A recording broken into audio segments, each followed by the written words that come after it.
Péntek délután van, 4 óra elmúlt, ilyenkor már aki teheti, és megvan a magához való esze, az nem tartózkodik a gimnázium épületében. Hát az iskola elkész úgy látszik nem tartozik ebbe az utóbbi kategóriába.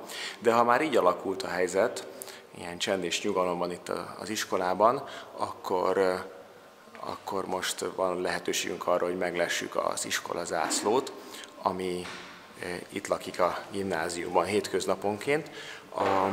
Az ünnepi alkalmainkon szoktunk találkozni az iskola zászlóval, mindig van 3 jó kiállású diáktársatok, aki az ünnepi bevonulásokkor, tanévnyitón, tanévzáron és egyéb alkalmakon viszi a zászlót elől, és ezután vonulunk be közösen.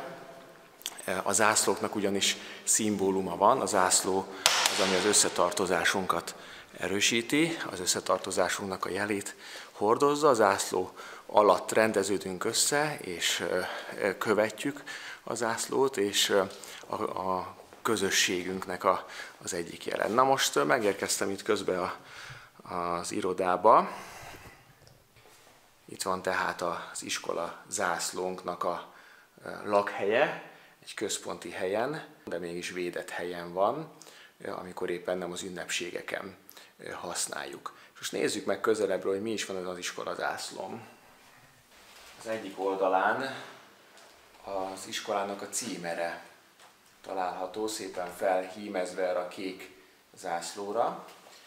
Aztán ezen kívül, kicsit közelebb lépünk hozzá, azt is látjuk, hogy egy csomó ilyen szalag van rajta, mégpedig nevekkel ellátott szalagok.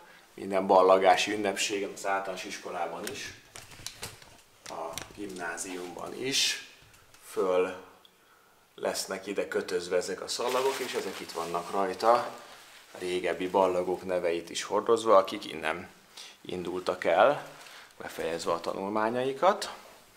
És ha megfordítjuk ezt a zászlót, és leszedjük innen ezt a csipeszt, akkor pedig talán látható a latin felirat Vir sapiens edificat supra Petram.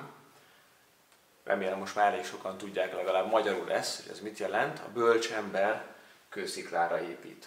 Ezek szerint tehát a zászlónkon szerepel az iskolánk jelmondata, és szerepel a címerünk, amelynek szintén üzenete van, és amely jó lenne, hogyha emlékeztetne minket arra, hogy mi is, ami igazán fontos az életünkben, és hol van igazán jó helyen az életünk.